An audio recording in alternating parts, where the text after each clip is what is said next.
Are you concerned with the level of support that your child receives? It could be that you have noticed signs where you suspect that your child is having difficulties socialising or academically. I've often wondered what it would be like to observe various scenarios throughout the day. What would I hear? What would I see? As if to say I'd be a fly on the wall. But in my experience, there's been one person that I would describe as being that pillar of support, especially during times of uncertainty, and that is a teaching assistant.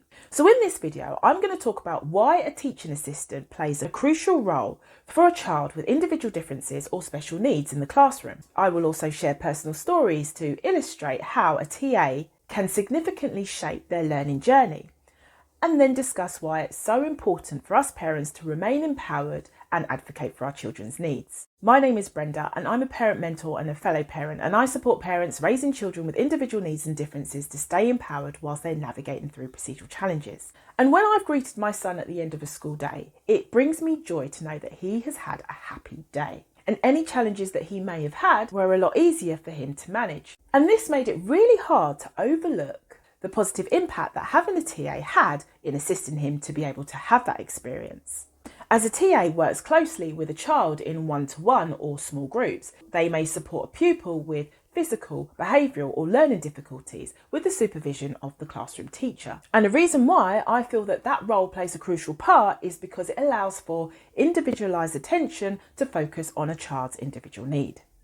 So in predicaments where there is a large group of 30 pupils, let's say, and the teacher is having to cover the diverse needs with a lack of resources, with limited time restraints to implement strategies that may have to be learned. So when my son required specific understanding in his ability to engage in learning in a specific way in real time, it was either met with communication suggesting that it was impossible to meet his needs, or his needs would be met through the support of a teaching assistant. And by my son having access to a teaching assistant to help him through any challenges, it encouraged harmony and had a positive experience on his classroom experience, which allowed the teachers to focus more on delivering quality and engaging with all the students.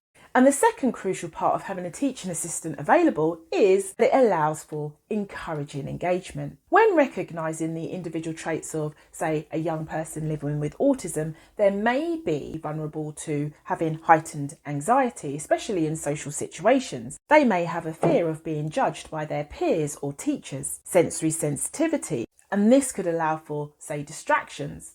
And all these things play a role in the challenges that a young person living with a condition such as autism may have when trying to engage in their learning.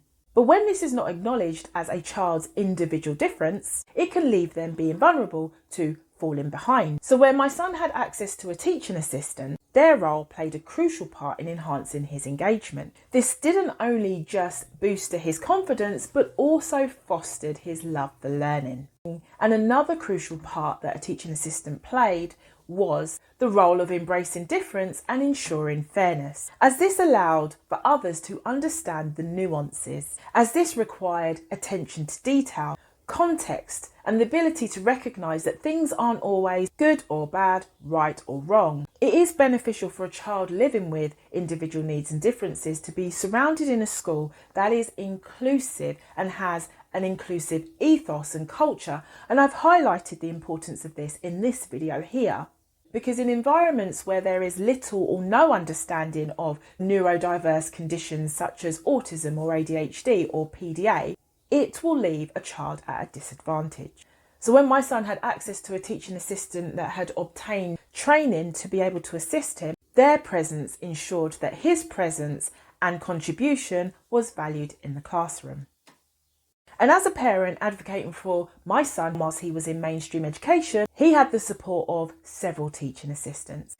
But the ones that did make the positive impact possessed qualities like active listening, empathy and understanding, assertiveness, and the use of a non-judgmental approach. And these qualities significantly influenced my son's experience of navigating mainstream education. So when these qualities are present, it allows him to feel more comfortable, less inclined to retreat into the background, but in a better position to make sense of everything around him. But with that being said, relying on this factor alone is not enough, as navigating the special educational needs journey can often be unpredictable. It would be easy for me to sit here and talk about the lack of resources, the challenges of not having access to support in the classroom. However, I believe it's helpful to know what success looks like so that when things do not go to plan, it becomes critical to understand what needs to be advocated for. So if you found this video helpful, why not take a look at this video about SENCOs? But for now, keep doing what you're doing, stay focused, stay empowered, and keep creating progress. Thank you for listening.